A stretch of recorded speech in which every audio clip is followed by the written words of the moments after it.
go back to the same concept of silence. When you are accustomed to be living in a state of the moment, being in the moment, when the natural state of your being is a state of silence, it will become exceedingly simple to distinguish your voice from that of your guide. But when you are living in a state of perpetual disharmony and chaos, forget recognizing your master's voice, you will not recognize your voice. Why can't you recognize your voice? Is because you're living in a state of chaos. When you are living in a state of silence, you will recognize everybody's voice.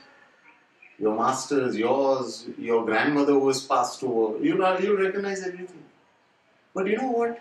Most importantly, you will recognize the sigh that comes out from your very being, and it will guide you. That is who the primordial guru is. No?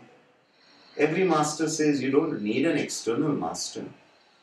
The real master is within you, but because there's so much of bloody noise going on within us, we need an external master to guide us. And that is where the whole, sad reality of, frauds and everything is coming about, because there's so much of bloody noise going on in our head. Even an idiot tells us something, he becomes a guru. But when you come from a state of centeredness, first of all, you might not want to go to somebody. And even if you go to somebody, you will recognize who that person is, because there is so much silence and centeredness within you. We have made spirituality into rocket science. Paramahansa Yogananda says, God is simple, everything else is complex. I really believe in that. We have made everything complicated and we put a fancy price tag to it. Now nobody will tell you, come, I'll teach you meditation. There has to be a fancy name. 13 dimension meditation. Conditions apply. In half a minute you'll be able to cook your egg also with mind power. Nobody will come and tell you, come beta, in 5 minutes I'll tell you what to do. And you go about doing it. I will do it for 2 days. I have to fund my child's education abroad. That's your price, karmic price for my child's education. So we have now complicated everything. Nothing can be simple. Earlier times our sages would say, go sit under that tree quietly. Ye mantra le. Any mantra. And shut up and chant it. And those guys would chant it, and the story of Valmiki, right? Valmiki was the gentleman, I think, who wrote Ramayana. Okay? And our man was a dacoit thug. He would do very well in present day life. So, one day, Narad Muni was walking through the forest. And Valmiki comes and tells him that, okay, whatever you have, relieve it, and then I'm going to chop your head off. And Narad Muni says that, go ahead, I have no problem. So Valmiki says, how come you're so cool about everything? Are you married? He says, no, I'm not.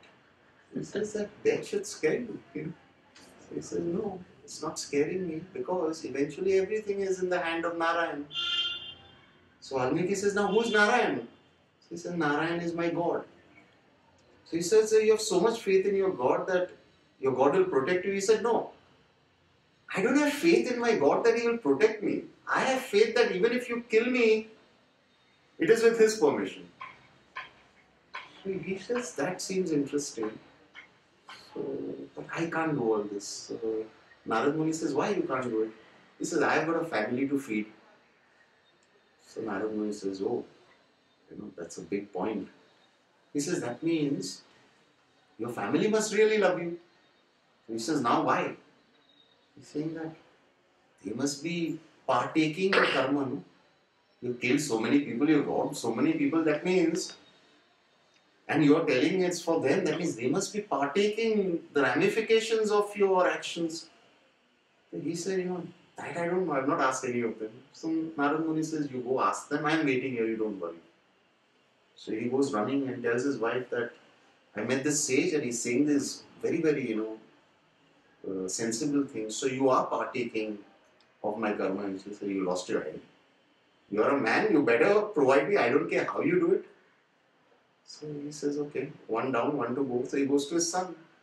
So son tells the father, did I ask you to be born? No, no.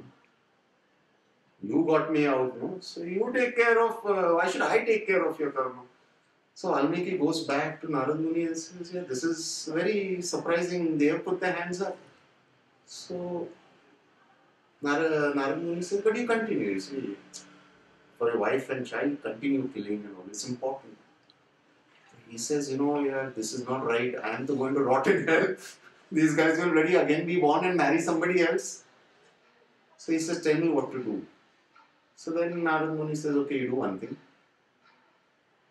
I'm busy now. And your list of karmic stuff is pretty long. It's not going to get over in a while. So I'm giving you a particular name. Keep chanting. And I'm going to finish a little bit of my work and I'll come back. And then we will talk.